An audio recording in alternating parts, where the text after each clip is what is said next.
It's a pleasure to welcome everyone to our continuing series, The Algorithmic State, that is conceived, in fact, by Noam Segal, who is with us and currently the LG Electronics Associate Curator at the Guggenheim Museum. And we hope to have Franco with us soon.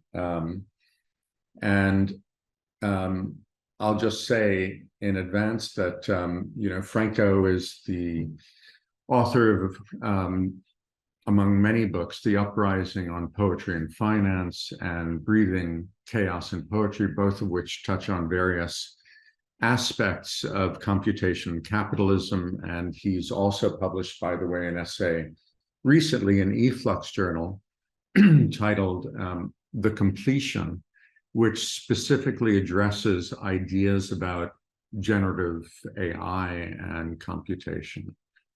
So just to say that today's session should last about 1 hour, and we hope that Franco will appear soon. He also had COVID, but seemed okay when we spoke a couple of days ago. And there is Franco. Yay, welcome, Franco. I was just saying that we don't know where you are, but here you are. So you're muted, but that's okay. So I'm just starting by talking about how we're working today. And so that's to say that Noam and Franco will each speak for about 15 minutes. And the last few minutes will be for your comments and questions, which you can put in the Q&A section, which is at the bottom of your screen. So I'm going to start by speaking for about 5 minutes about the theme of AI as metaphor, and to begin really at the beginning with the origin of the word metaphor itself. The word comes from the Greek meta, meaning across, and pherein, which means to carry. So a metaphor is a form of transfer of meaning shifting and settling from one thing to another. Say I make the metaphor, the light was quickly grammatical.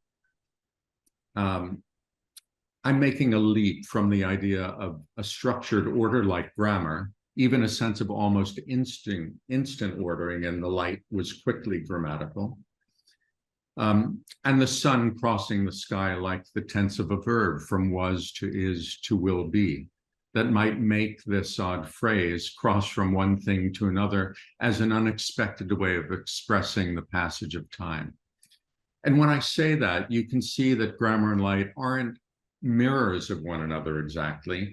No, a metaphor is a different kind of recognition. And here I'm going to turn to a proposition that Aristotle made, and then leave it to the poet Anne Carson to explain in her poem, Essay on What I Think About Most. So Anne Carson writes, quote, Aristotle says there are 3 kinds of words: strange, ordinary, and metaphorical. Strange words simply puzzle us. Ordinary words convey what we know already.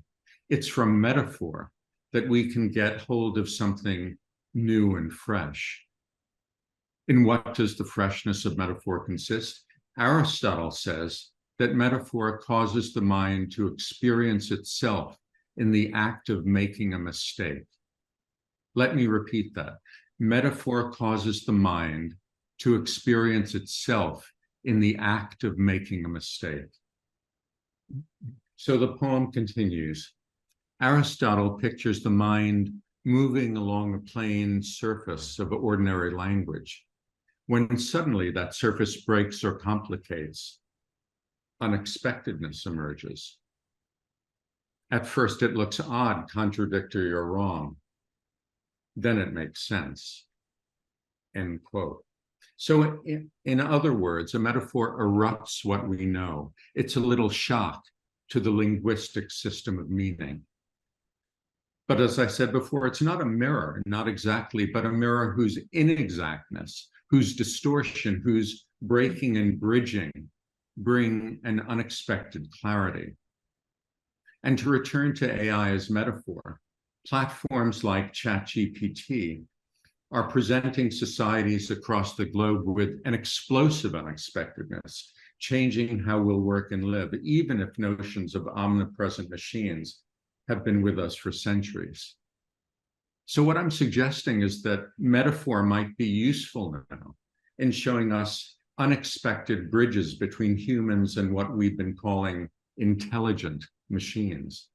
That there's a break and a bridge between what the world's becoming with the acceleration of AI and what we're becoming as humans, or maybe what we already are, and AI is making all the more clear. Which brings to mind how AI and its algorithms are strange, ordinary, and metaphorical, and that they offer us both mystery and a sense of foreclosure. And what I mean specifically by that is that what we're hearing all the time about generative AI is that it's constantly making mistakes. Actually, they're called hallucinations to try to make AI seem more like humans. But we might look deeper into these mistakes made by machines filled with human data and say that these supposed errors might not be mistakes at all, but an inexact mirror, a door opening onto a sudden likeness. And if we reframe AI metaphorically as ontological query, as social construct, as a barely containable engine of appropriation, as an agent of ethical dilemma, even as a sign of eschatological reckoning, then we can say exactly what Anne Carson does when she writes, "The mind turns to itself and says, 'How true,' and yet I mistook it." In fact, I think what we mistook AI's hallucinations for are really an image of power based on the unquenchable will of humans and our entanglement in techno-capitalism and all of its unregulatable productions that you could say produce errors in what being human is, narrowed and closed down by the overwhelming control of markets and desire, so that metaphor itself offers a way into understanding the errors of the algorithmic state that we now have to contend with, even to the point of self-survival. After all, Franco writes in Breathing, Chaos and Poetry that he identifies the word algorithm with the Greek word algos, meaning pain. Now, I know from a meeting we had before the talk today that Noam thinks what I'm pointing to is still science fiction, that AI is still just human data we control. But I say we're accelerating toward that horizon. And the shell of what being human is right now is at a point of radically increasing fragility, which is to say that today's discussion isn't so much about a new technological paradigm alone, but about the accelerating alteration of the state of our own humanity. Or to put it another way, should we already be asking, given the growing sovereignty of AI in an empire of numbers, whether AI will or can act within a framework, human or beyond human, of existential humility, which is also to ask, given the dehumanizing state of techno-capitalism, will we as humans ever be able to return from the break now coming more quickly with its own grammar and act with humility again? So with that, I'm going to turn to Noam. So thank you, Stephen. Thank you, Isian and Franco, and of course the audience. I will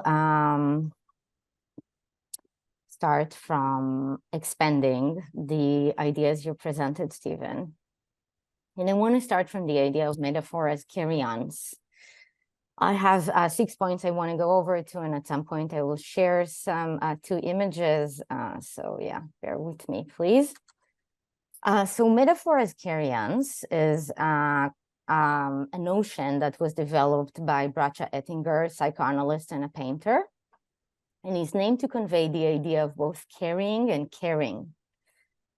According to Bracha, it's the co-emergence that allows for multiple objects and subjects to share space and hold all of its elements together with care and anxiety. This place of multiple resonances is the active place of birthing, where the loss of who you were connects with the joy of what you become when you re-emerge into a collective body. Cariance is multidirectional and is concerned with the multidirectionality of events. It's the cariance of many directions, historical and otherwise. The past is not a unified object, but rather an array of historical connections, past events, reckonings, and future entanglements. They present a non-unified temporality, and therefore they suggest history not as unidirectional, but as constantly co-created, accounting for its ghosts and unwritten events and historical exclusions.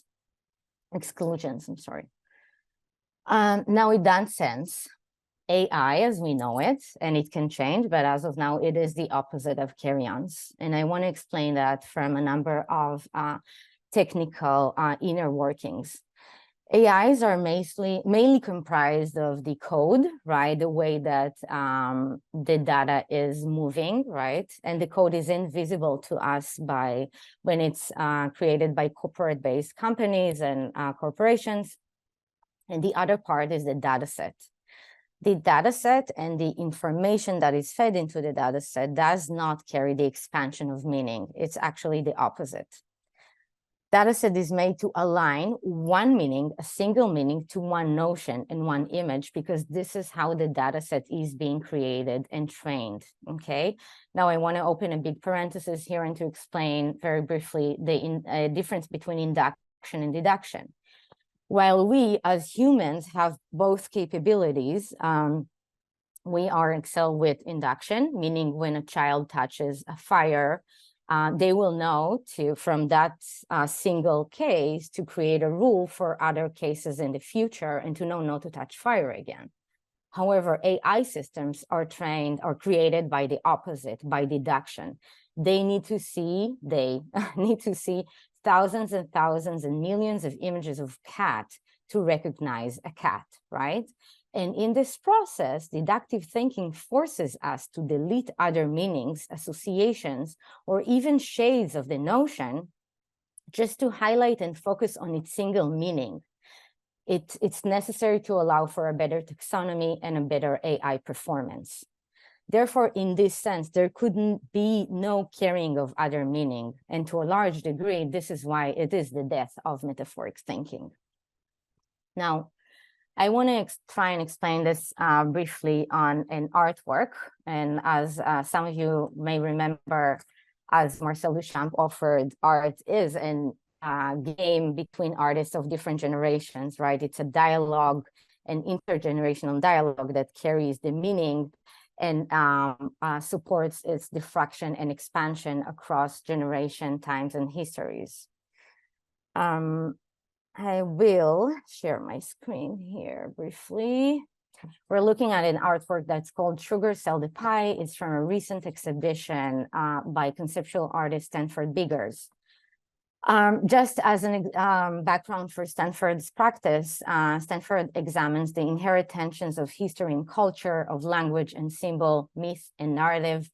In his multidisciplinary practice, he positions himself as an artistic intermediary, continuously interrupting established narratives and intervening directly into historical forms, remixing recognizable cultural symbols and signifiers to complicate, question, and ultimately offer a new understanding of collective mythologies and traditions. Biggers draws on multiple sources, including graffiti culture, African-American folk traditions, Buddhism, African and European sculptural traditions, and margins of history. In his hands, signifiers all become slippery and holding on to multiple meanings. Their symbolism altered yet again through each subsequent transmission. He embraces the inherited tensions in the heart of this tangled web of history and lore. Biggers reveals the work as an ongoing process of remaking and renewed understandings. Now, this work is a part of a series called Codex that, as you can see here, incorporates antique quilts Now, those quilts have a very specific codification, especially within American folklore, as they acted as signposts on the underground railroad, sorry. Now, if you will see this image with a computer vision alt text, and I have to say here, the alt text, the system of accessibility and alt text serve as a baseline for AI, because this is computer vision, and this is how computers analyzes and taxonomize the images that they see. So they work on pre-existing systems. And in that sense, if an AI system will look at this image, and I check that, the outcome will be, the interpretation would be a stack of colored boxes. Now, I want to take a minute to stop on that. As we can see here, the colored boxes are staged on a mirror, which I will get back to. Those boxes are not exactly boxes, as you can see here. Those boxes have different materials on them in terms of the actual materiality. And of course, it completely scrapes down the idea of ornaments and the decoration and the symbols that are lying on this image. Now, thinking more about Bigger's proposal, of course, part of this idea is that there is no single narrative that is overshadowing the other ones, but the work allows for multiple understandings and perspectives to engage in their interpretation of a single image. Biggers was also holding in mind the work King of Kings by Brancusi. This work was meant to be part of a temple that was unrealized. It's called the Temple of Mediation. It was commissioned by Brancusi to Maharaja Yeshwant Rao Holkar of Indore, and it was conceived as the adorning sculpture that are encircling a reflecting pool, which we cannot see here, of course, because the temple was never realized. But the reflecting pool, of course, associated with Brancusi's ideas of poetic evocation of spiritual thought, and the integration of architecture, sculpture, and furniture into an aesthetic form. I will stop share here. I will just mention also that a computer vision, once it sees Brancusi sculpture, the outcome would be a wooden sculpture over a white background. So just for example, in the Biggers rendering, the computer did not account for the background, and here it did. So we have to also be very, very mindful of what does it see at a certain moment and what does it exclude, and what are the actually all the traits that are constituting the image as such, right? The description does not account for actually almost, it's very, very lacking of the final artwork. Now I want to move to my fourth point. Reinforcement learning with human feedback is the professional term for humans overseeing machines. For humans overseeing machines' interpretations of reality and how they give true and false answers to humans. Now, for AIs to provide a complex, multi-layered, and historically reliable answers comes in tension with the machine's ability to be creative. The machine's creativity is based on stochastism, okay? Stochasticity is a random determined. It's a random probability distribution. It's basically what happens when we have in AI systems two big pools of data points that are supposed to touch together to come up with a meaning, right? Allegedly, this could be a metaphoric act. Now, I just want to explain the movement, the stochastic movement, and how computers are actually creating those hallucinations. And I think it's needed in order to demystify the idea of hallucination.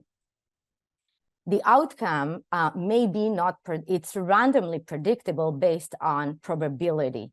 Now, when we have two large big data pools, right, like quantities of billions of data points, but both of those pools are finite, we can know that from these numbers, they can hit these numbers, right? These data points can hit these data points in different probabilities.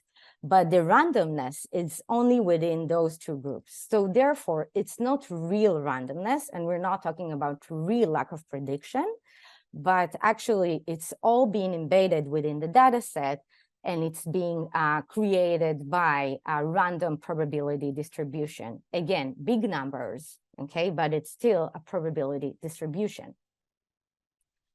Now, let's remember the main function of AI is to see patterns of knowledge and to communicate those in a fresh fashion.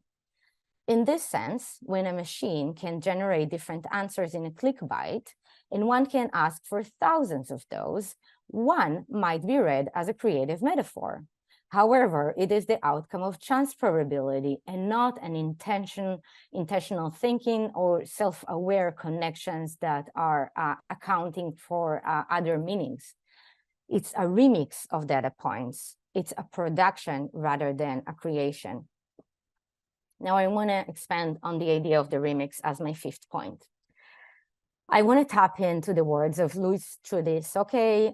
Trudesoke is the head of African American Studies in Boston University. And we can think about his suggestion of the remix in relation to technology-based sounds. In relation to sound, the connection between Biggers and Brancusi is more similar to dub rather than the remix. Dub, a vernacular diasporic music and sound making strategy, right, becomes an independent form by radically transforming linear narrative, for example, a song, right, that refuses the very definition of finality or a metaphoric landfall or arrival. The remix was born from dub, yet it is a product of financial necessity, which comes with deep metaphysical exploration and provides some of the most important set of technological and aesthetic innovations in the history of recorded sound. And I agree that this is also true for AI because it does open a space of metaphysical inquiry that was not available to us early on.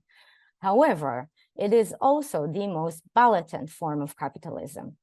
It maximizes profit while minimizing labor, and it reintroduces the finished commodities back into the cycle of production and further commodifies the spiritual and social experiences of sound. Now, thinking back about the images, Brancusi and Biggers, they hold the same two places in the sense that artificially generated images hold the remix, and what Biggers and Brancusi, what is being created with them is more like dub, right? Which brings me to my final point. When AI researchers checked if an AI system could be trained on its own generated data, right? Its own generated information, they quickly realized that this will lead to a system shutdown, to a complete collapse of the whole system. And here lies the most important difference between human knowledge and creative thinking to machine-generated data, or even more accurately, regenerated data. One expands the meanings, right? When the latter is a spiral down, right? It's a spiral that going downwards. It's a contraction made by data recycling. And without the minds of intelligent entities like us, human beings, it can only lead to a systematic breakdown. And this is, of course, at least for now, and we're not aware of the future innovations that those systems will create. But clearly, they don't understand the idea of meaning because meaning is as something that is happening in computer science is a very, very different concept of meaning than what we have in our language and understanding. So AI can only thrive on mutual dependency. And when I say mutual dependency, of course, the intention is humans and machines. The allure of chatbots' metaphoric abilities can be easily demystified when publicly sharing their data sets and their code. If their code will be transparent, we will also be able to understand their movements. Let's all be astonished by what we can make together by adhering to data justice, digital consent, and voluntary online contributions. Then genuine metaphors can intentionally arise. I will finish here and I will hand it to Franco. Thank you. Thank you, Noam. Franco. Pardon me. Now, I will start from a consideration about the concept of metaphor in this specific context. As Stephen has already said, a metaphor is, let's say, a replacement or a displacement in the sphere of meaning. So the question is, what artificial intelligence is a metaphor of? What kind of metaphorical displacement is acted by the process of creation of artificial intelligence? The first answer that comes to my mind is that the metaphor is a replacement of the human mind, of the human process of elaboration and creation of meaning. But beware, when we enter in the kingdom of metaphorical speaking, of metaphor, we are all the time at risk of exchanging metaphors for the original object. In a sense, the metaphor is a pathway. We are walking in a street of our physical world, but at a certain point, we create the possibility, the conditions for a displacement of our movement in a different sphere, in another pathway, let's say a virtual pathway, a linguistic pathway, a semiological pathway. Problem is that this displacement is simultaneously conserving the pattern, the formal pattern of the original dimension, but at the same time, it's leading us to walk on in another sphere, in another dimension. For instance, a dimension in which the bodies do not exist. The second problem is that the creation of that machinery that we have come to define artificial intelligence is simultaneously a separate sphere, another pathway, but also it is a modification, an upgrading of the physical potency that the physical bodies have in the sphere of physical reality. I mean, let's think to the military.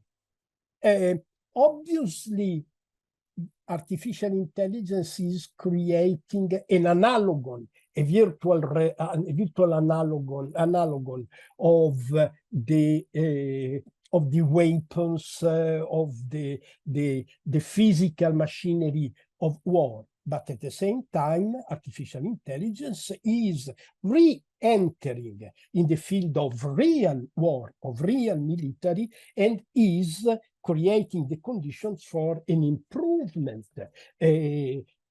of the existing weapon at the end. What I want to say is that artificial intelligence simultaneously a metaphor of the human activity of thinking and a sort of upgrading of the linguistic ability of man. At this point, I am given this, how can I say, this premise. I want to reflect on two topics. The first is the question of ethics. There is an entire field of research growing and growing that is reasoning about the possibility of creating an ethical regulation for the artificial devices, artificial intelligent devices. Obviously, this is the first effect that artificial intelligence is producing at a political level, at the level of information, at the level of electoral processes, and so on and so on. Newspapers have been speaking in the last few days about Biden trying a regulation of the relation between human texts and artificial text. The attempts in regulation. But these attempts in regulation can only be made if we think that an ethical choice can be done in the sphere of the intelligent machines. My question is, do we really believe that an ethical regulation is possible? And my answer is no, I do not believe in this, for the simple reason that I remember what Humpty Dumpty said you remember Alice in Wonderlands. At a certain point, Alice asks questions. She asks, how is it possible that words have a meaning? And most of all, how can words find a meaning? What is the relation between words and meaning? A philosophical, a semiological question, but Humpty Dumpty replies, when I think of meaning, I always think of who is in command. The meaning of words depend on who is the owner of words, depends on who is able to use words for his or her own aims, goals, finalities. So meaning is not only, not essentially a syntactical problem. Meaning is essentially a pragmatical problem. You see, I go back to the problem of metaphor. The metaphor of walking in a street, maybe walking in a virtual street, but the rules of the real space and also the rules of the virtual space are not syntactically coherent, consistent. They are essentially finalized to the interests of those who possess, who own, who command the reality and the metaphor at the same time. So first point,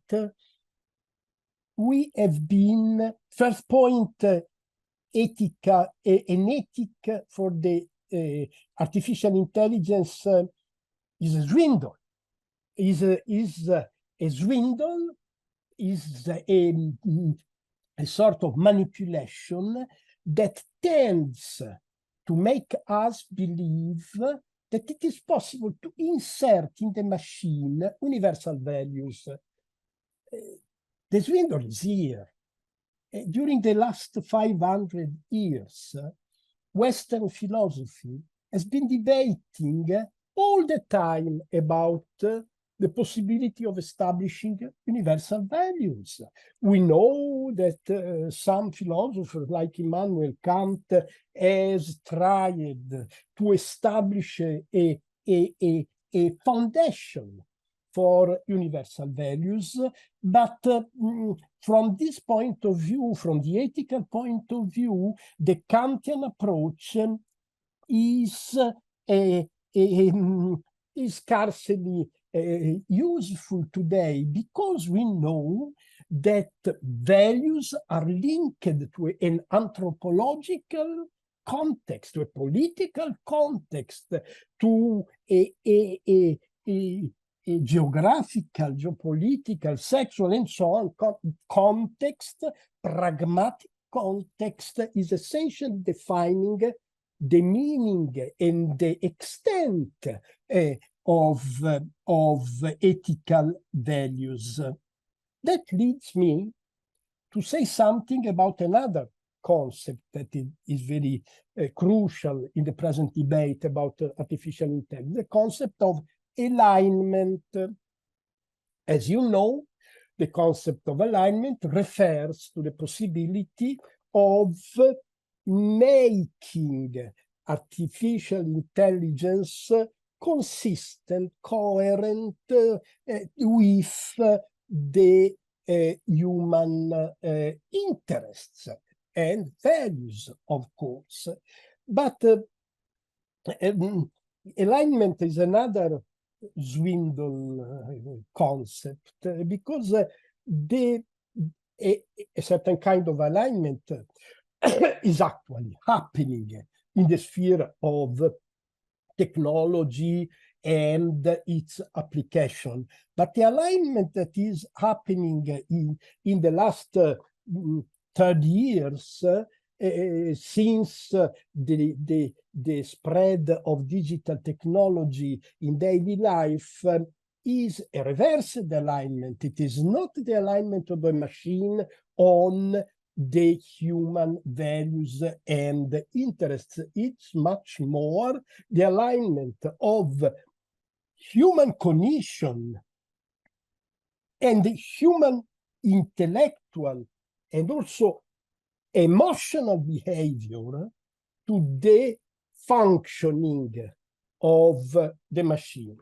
So if I want to try to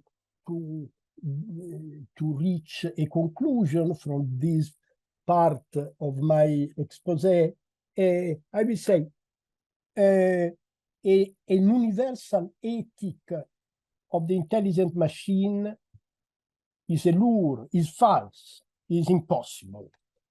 What is possible and is actually happening is an increasing subordination of human cognition, of the intellectual behavior of human beings to the rules and the functioning of the machine. At this point, I want to get to my last consideration, that is referring to what happens to the human mind in the long run. What is happening? And I refer to a concept that is taken by Sigmund Freud, or better said, from psychoanalysis in general, the concept of Unheimlich. Unheimlich, the first psychologist who spoke of Unheimlich is a German called Jentsch, Ernst Jentsch. Jentsch speaks of Unheimlich. You can translate Unheimlich in English by many words like uncanny or like strange.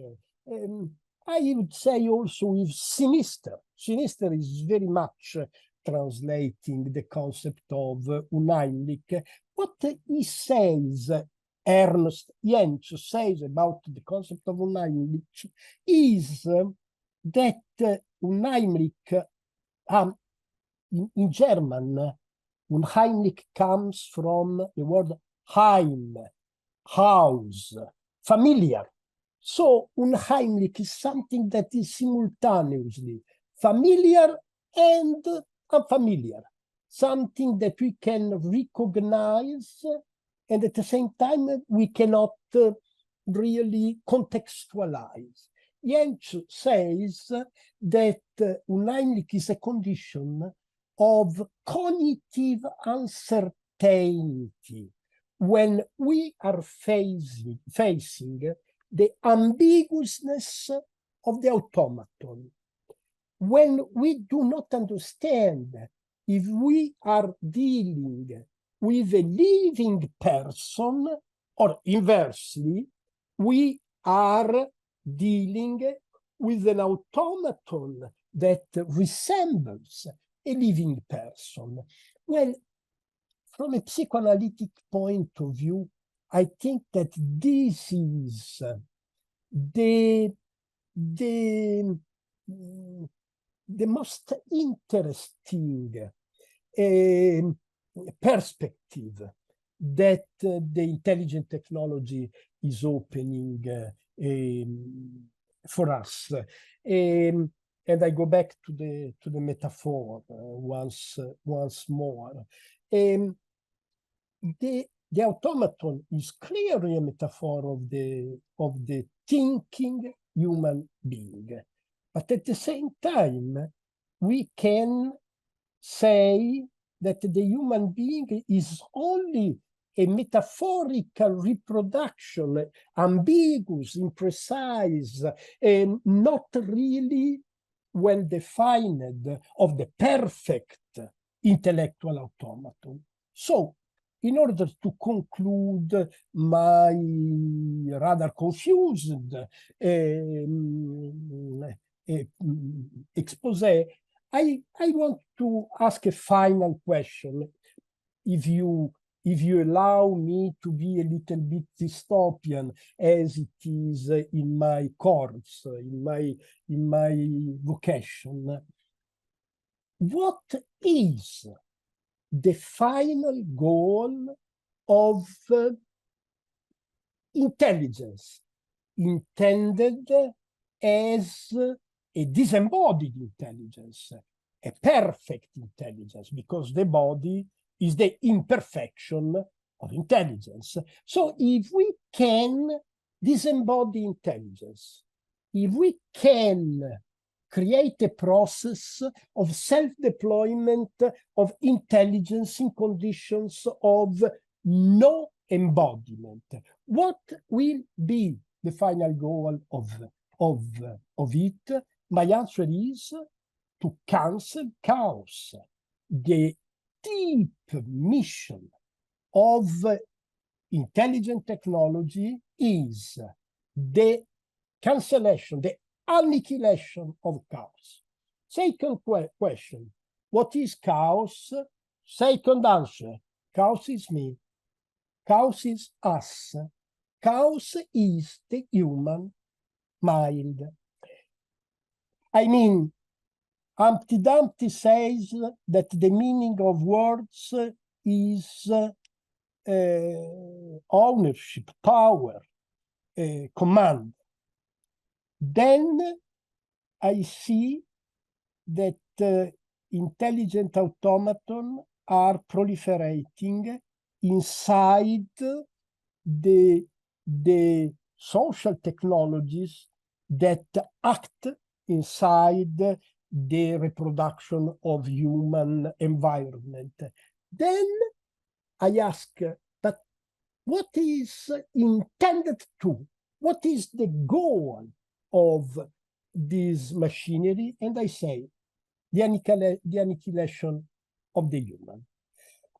Actually, I am a little bit persuaded, if I can be a little bit persuaded, just to reduce the effects of my own words. I start being persuaded that the real issue of intelligent, artificial intelligence on a side, and anthropological evolution of the human race is the replacement of the human race and simultaneously the extinction of the embodied mind. But as I said, I like dystopian imagination, so don't take me too seriously. Thank you. Thank you, Franco. So I'm just going to try to frame this a little bit. And to the audience, this is the time to put your questions and comments in the Q&A at the bottom of the screen. I mean, a few things that repeat in different ways. Maybe if I even start with the relationship of what Noam is saying about randomness that's not really randomness in relationship to the Unheimlich. And that's to say that, you know, when Freud is referring to Hoffman's story, the notion of the Unheimlich is to suddenly expose what is not meant to be seen. It's suddenly what's in the house, in the home, but now is suddenly made visible, which is not supposed to be seen behind the walls of the privacy of the house. Okay, there is that idea, but I think that this notion of a kind of, what should I call it, ocular disarray, this thing that is a disjunction. On the one side, Noam is saying, yeah, but it's not really, because of course all of this data is within just a bigger set of probabilities, and we're not really seeing randomness. And so I'd like to start with that notion that, in fact, this isn't really a disjunction, while what I'm claiming from the start about metaphor itself is that metaphor is a disjunction that always returns to its original object. That is the point. That the sudden clarity of that understanding is that that thing that seemed, according to Anne Carson's poem, you know, not is a mistake, is in fact not a mistake, but it's something, when she quotes Aristotle, is new and fresh. It's a breaking of that plane of understanding that allows us to see something differently.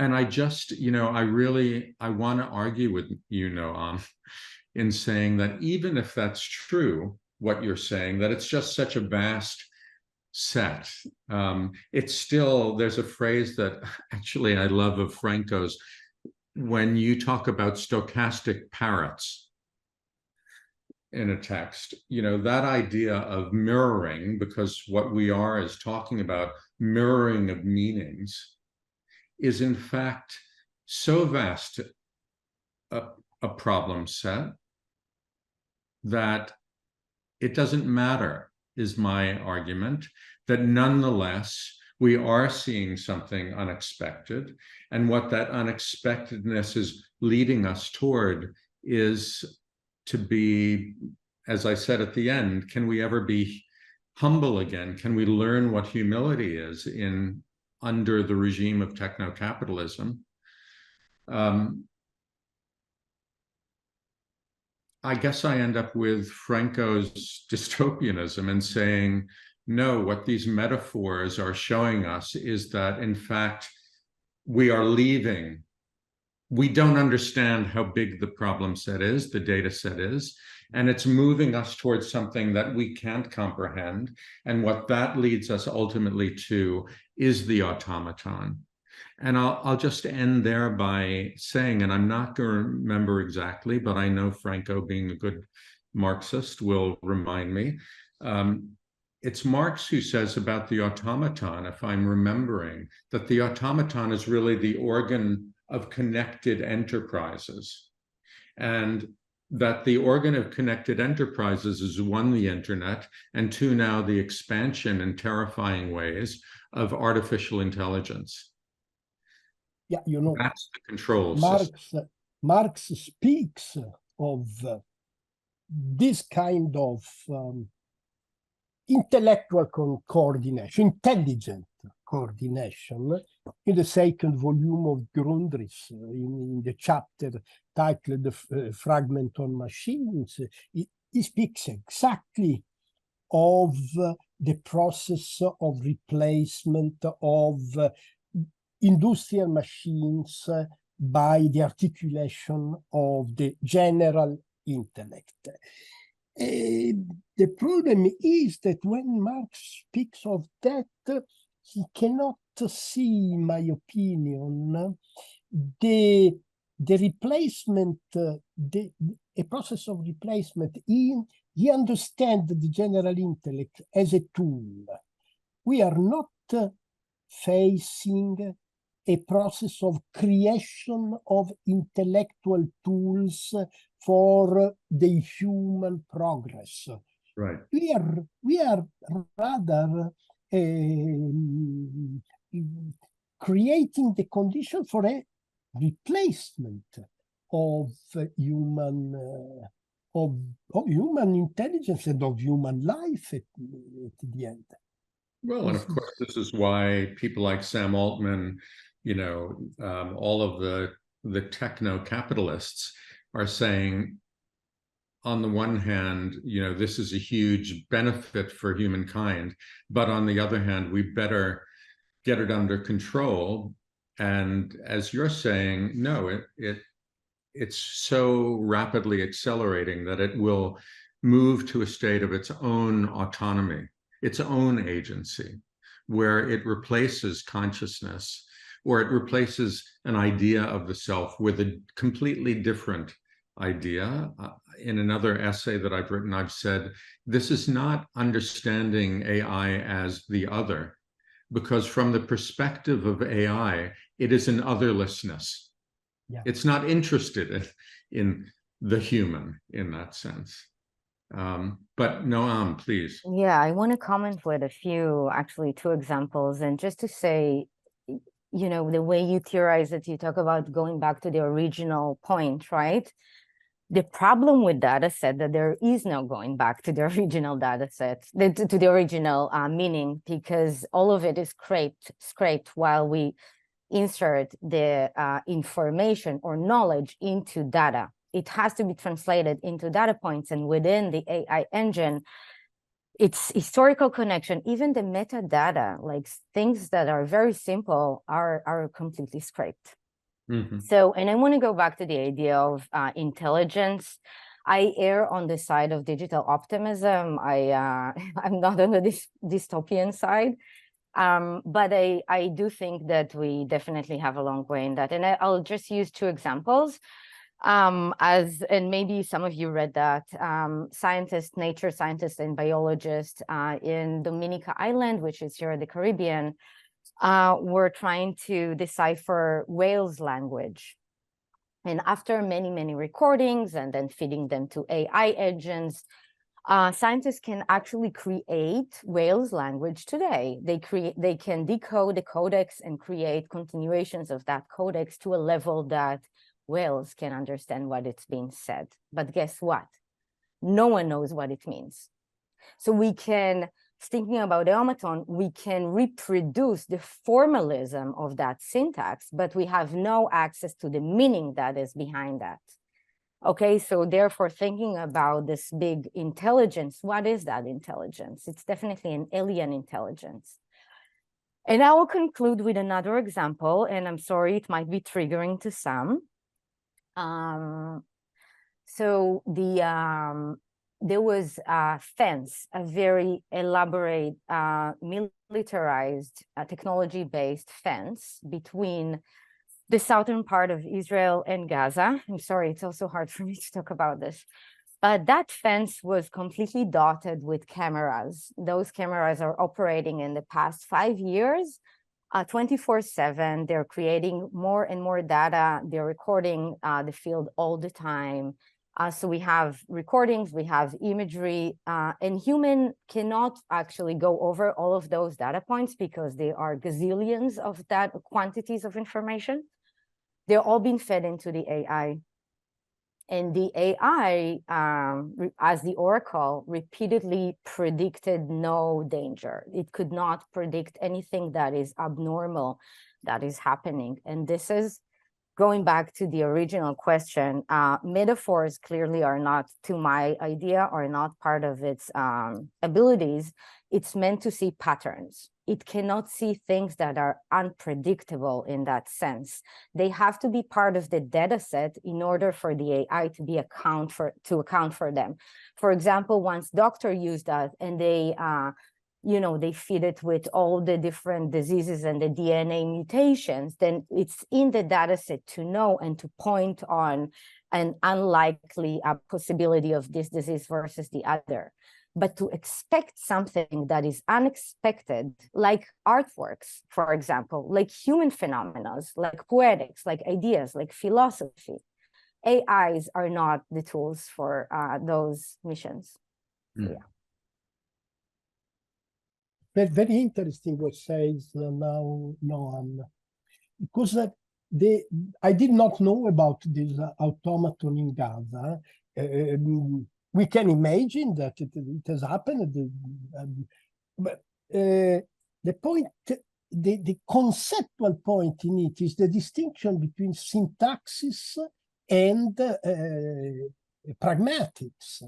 The collection of data is giving us the possibility of syntactically elaborating a meaning, but there is a gap between the syntactic consistency of an enunciation and the reality, embodied reality. When you reduce an enunciation to a symbolic form, there is always a rest. This rest is the body, because the body is exactly the unexpected dimension in relation to the syntactic predictability. Anyway. So we have a lot of questions. I have them, and I'm just going to read the first one. Michael Hill, and either of you, please, can answer. In what way, if any, does Wittgenstein's concept of family resemblances make it difficult to talk about metaphor with any amount of specificity? I leave this to Franco. I did not understand the question. Can you repeat? I'm sorry. If you could transfer the written question for me, a little bit deaf as I am, for me it would be in the chat. Let's see if I can do this.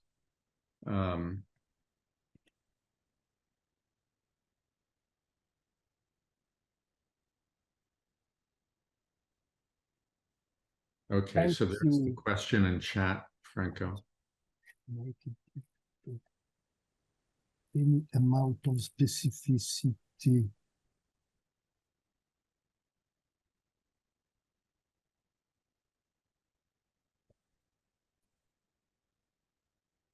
I am unable to answer this question. Wittgenstein's concept of family resemblances make it difficult to work with any amount of specificity. Okay, I mean, metaphor. When you, in the semiological field, when we speak of a metaphor, we are not speaking of a system of syntactical correspondence. In the metaphor is implied something that goes beyond the family resemblance, that goes beyond the point-to-point transfer of a syntactical ensemble. Metaphor is very much related with the concept of unconscious. The metaphorical elaboration, I mean, when Freud speaks of associations, he is speaking of the metaphorical way of working of the unconscious. So this amount of specificity for me means nothing. I don't understand amount of specificity. No specificity in the metaphorical transfer or displacement. Yeah, I mean, I think that the idea of the metaphor is its disjunction. That's the whole point of it. It's a breaking that's happening. That's what makes it interesting. That's what, I mean, you've written a lot about poetry.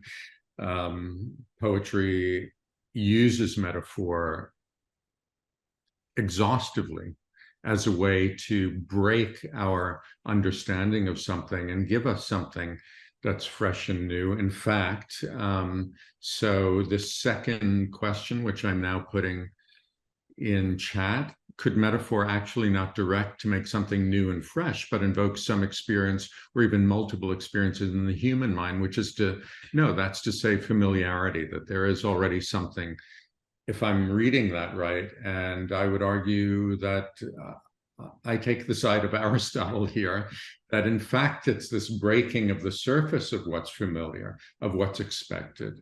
And by using the metaphor, by taking something odd or strange in some way that's not familiar, it gives us some other way of thinking. I mean, that's the basis of why I wanted to do this panel, which is to say, how do we think about the metaphor of AI metaphorically? So, I don't know, Noam, Franco? I am sorry, I have to leave. I will leave you to the rest of the discussion. I have a parent-teacher conference, and yeah, this is how life and chaos interrupt theory. But thanks everyone, and I will hear back later. Thank you so much, Noam. Thank you. All right, sorry. so we'll go on, Franco, for a little bit. There are a few more questions. So what do you think? Do you ask me what I think about this question? Yeah. But well, the question says, actually not direct to make something new and fresh. New and fresh is a good way to refer to metaphor, but in the sense that this is reality, I can express it in a way that as a new context, a fresh context, okay. But why do you oppose the idea of a freshness to the possibility of multiple experiences in the human mind? The reference to poetry is important here, because when you speak of poetry, you speak essentially of a way to enhance the ambiguousness of enunciation. Ambiguousness is the crucial point that explains the displacement from common language, normal language, and poetical language. Poetical language is an intentional expansion, an intentional enhancing of the ambiguousness of words, of enunciation, and so on. So the problem is not freshness. The problem is ambiguousness in the poetical metaphor. What about the experience of consciousness of initial versus secondary survival of this? Does not the experience of these within each human matter? Secondary versus secondary survival of this pain. I'm not sure what that means. But well, consciousness. We are opening a new chapter in our discussion. So far, we have not said anything about consciousness. You know, I think it's Harari who says that the process of automation of language is directly linked to the subordination of consciousness to the automaton itself. In human history, choices have always been implying consciousness. Conscious choice, conscious at the ethical level, or consciousness implies the ability to interpret in an autonomous way, in an ambiguous way, meaning the novelty that we are facing in the age of artificial intelligence is that the role of consciousness is less and less important, is disappearing. I don't understand the meaning of secondary survivors. Maybe that I miss something in it. Unclear. But I would say, you know, when you talk about consciousness and you use the word, I think, choice, within the interesting thing that I think we're moving toward is this Duchampian state, because of course, Duchamp said that I'm always, these are his words, I'm always choosing. You know, he was responding in terms of the way that the ready-made works. He said, I'm always choosing. And the relationship of choice and chance is a close relationship. And, you know, you see that because what he did, of course, was interrogate the very idea that there is one physics, that there is one set of rules. And he's proposing, for example, in his work, Troisième Étage, that there's an alternative physics, that 1 meter is not necessarily 1 meter. It can be something else if we imagine it to be, as he proposes it to be. So this idea is one in which what we're moving toward is an alternative physics, is an alternative way of being. This is what is the scary thing about this not consciousness of the AI. Stephen, let's go deeper on this, if you agree. I find a quote by Yuval Harari. Harari writes, humans are in danger of losing their economic value because intelligence is decoupling from consciousness. That is important. Consciousness and intelligence have a totally different meaning. What is intelligence? Let's try a definition in opposition to consciousness. And I would say that intelligence is the ability to recombine predetermined fractals in the view of recombining a geometrical jigsaw. Cioè, I mean, you have the wall and you have to recombine predetermined fractals in this puzzle. Consciousness is not about recombination. It's not about recombining pre-existing fractals of knowledge. It is about the assembling of something that did not exist before. So when you shift from the kingdom, from the domain of consciousness to the domain of intelligence, we are shifting from a dimension in which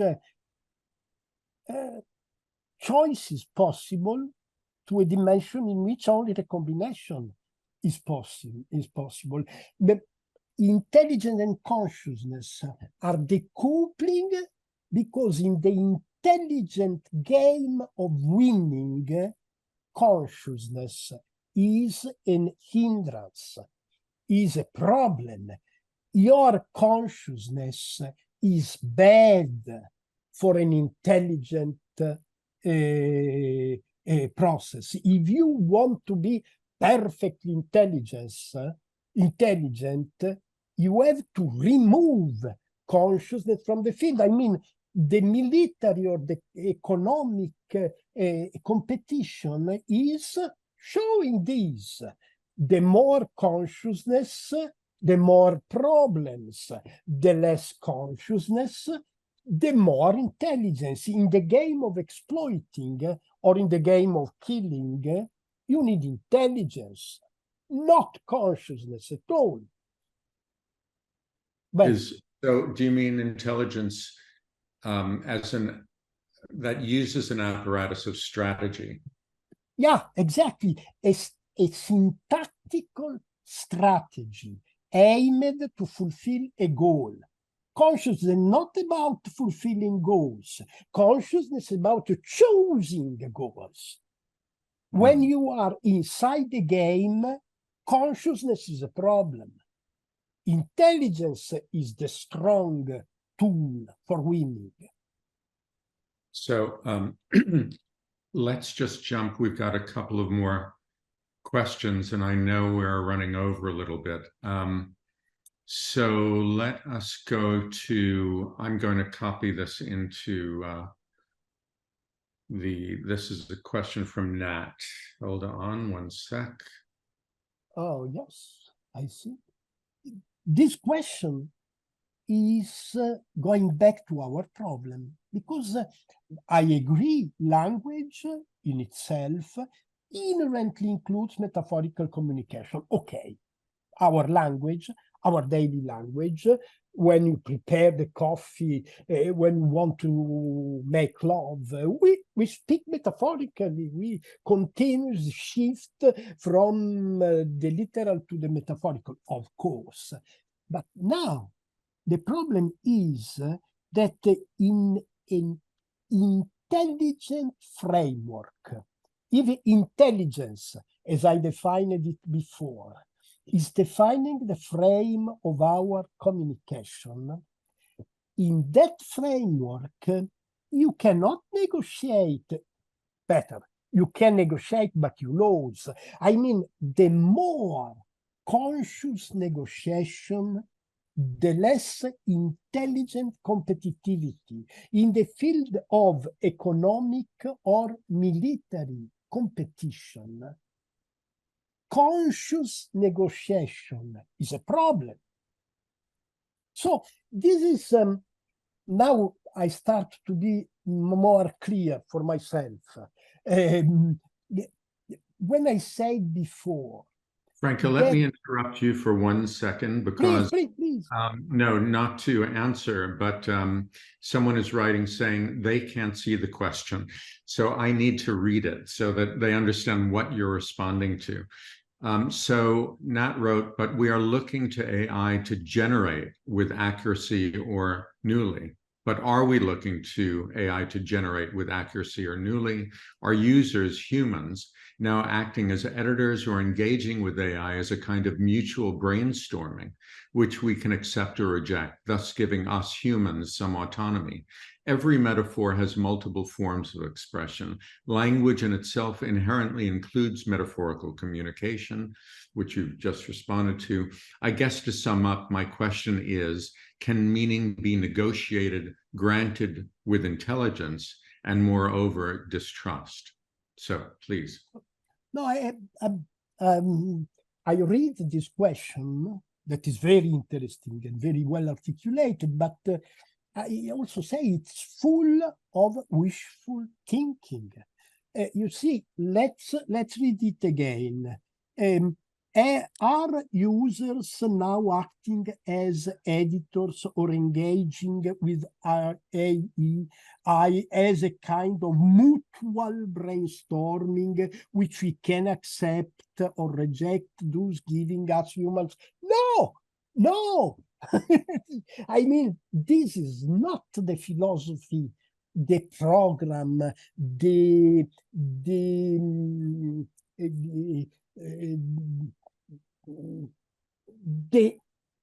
embedded rationale of artificial intelligence.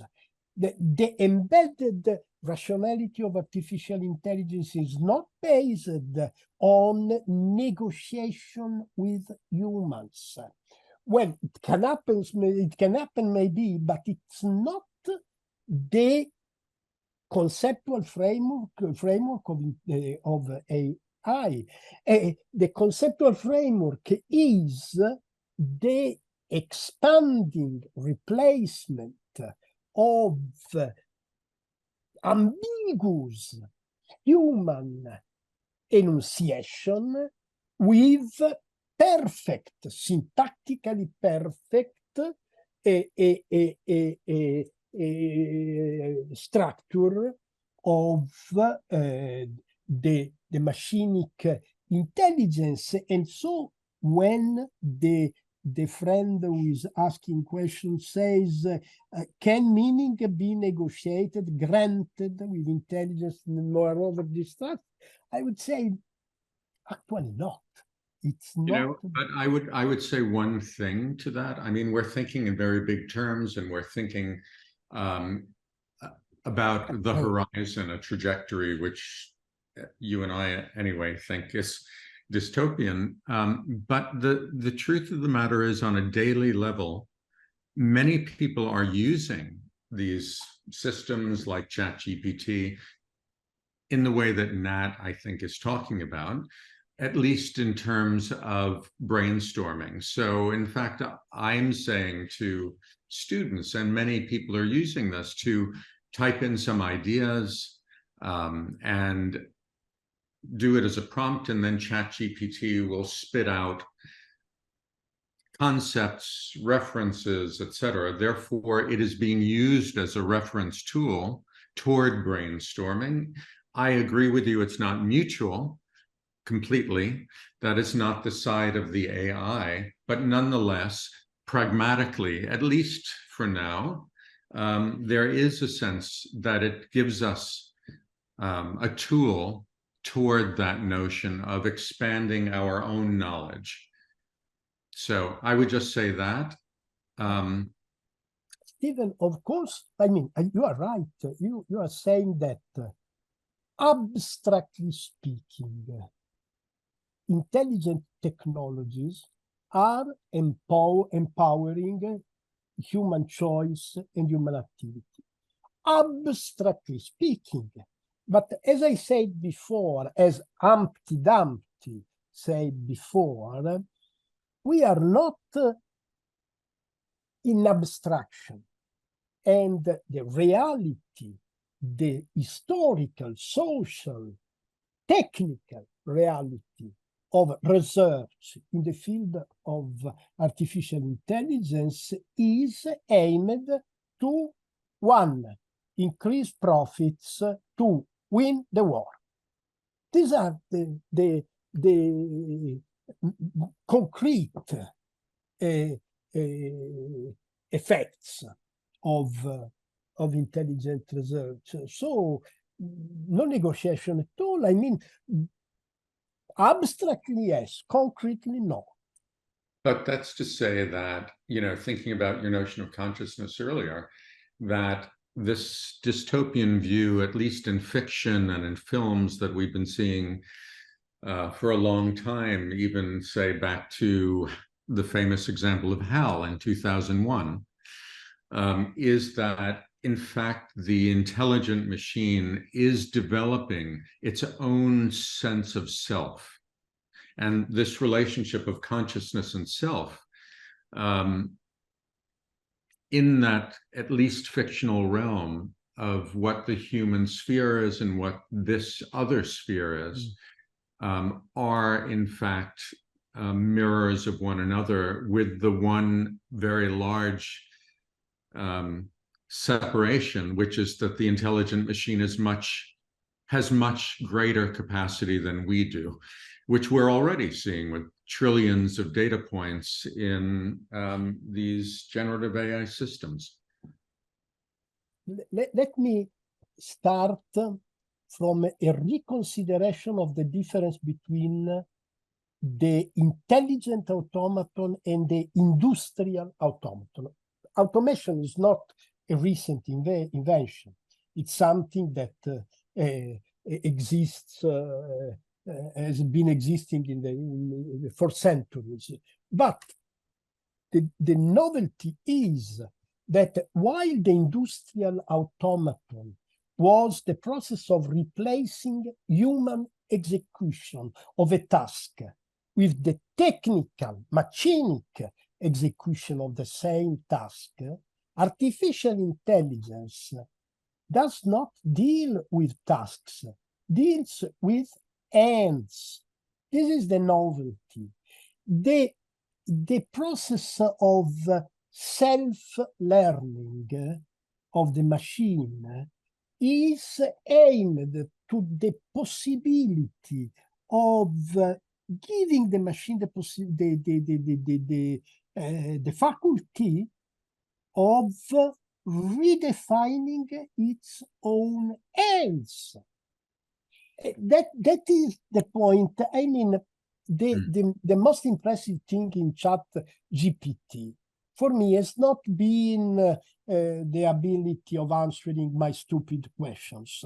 No, it has been the ability of developing code, of working at the level of programming. This is the extremely changing novelty of, you see, that is the point that is more impressive for me. I'm gonna, so I posted one large last question, and I'll read that aloud. So metaphor would seem to work partly through abductive reasoning. Discussions of inductive and deductive reasoning around the calculating power of these generators to produce outputs often occludes that other educated guess of abduction, which is not a form of calculation, but a type of creativity. I wonder how abduction might help shift the anxious conversation about these generators to assert the potential of human criticality and free association. Interesting. The question is very interesting, but I want to pinpoint a question, a problem that I have been thinking about since the beginning, but I say it only now. That speaking of AI as metaphor is very interesting and very productive for me. But there is a danger in this formulation. The danger is that we are led to think that artificial intelligence is a metaphor. It is not a metaphor. Artificial intelligence is a very non-metaphorical process of technological and linguistic creation. So this question, as interesting as it is, enters, in my opinion, in a sort of little misunderstanding. Yes, it's true. Metaphor is essentially based on abduction. The proof is that when we speak of poetry, we recognize the metaphorical activity of language that is continuously creating ambiguousness in order to shift from a field to the other of our imagination. When we speak of psychoanalysis, we speak of associations, which means metaphorical displacement of our imagination in conscious, blah, blah, blah, from one field to the other. Okay, but when we speak of artificial intelligence, we can say that artificial intelligence is the metaphor of something, but artificial intelligence is not a metaphor in itself. The technological self-construction of artificial intelligence is not abductive, is essentially inductive, is essentially syntactic. Okay. So I think with that, I mean, there was just somebody asking what the poem was. I guess they missed it, that I was referring to at the beginning. And that poem, again, the title is Essay on What I Think About Most, which is from the book Men in the Off Hours. It's an incredible book that Anne Carson wrote. Can you repeat the title? I did not understand. The title of the poem? The title of the poem is Essay on What I Think About Most. Yeah. And the book, again, is Men in the Off Hours by Anne Carson. So with that, Franco, and virtually or absently, Noam, thank you so much. I think this is an incredibly productive discussion. And again, you know, I'm talking about speaking metaphorically about the metaphor of AI, because I think that these kinds of, you know, the terms that I'm using of disjunction and return hold within it a poetic possibility, but also, as you're saying, it's the danger of what is coming. What is the return that is coming? So that's at the heart of it, I think. Thank you, Steve. Just one last consideration. I do not think that artificial intelligence is the danger of the future. I think that war is the danger of the future. Nuclear war, imperialist war, racism is the danger of the future. Unluckily, the two dangers are working together. War is destroying the human race, the human soul. Artificial intelligence is replacing it. Quite simple. I beg pardon for being simplistic, but in a general sense, this is how I see now the different processes, what's happening in Gaza, what's happening everywhere, and so on. Bene, thank you very much. Thank you, Franco, and thanks to the audience. Bye. Ciao, ciao, ciao.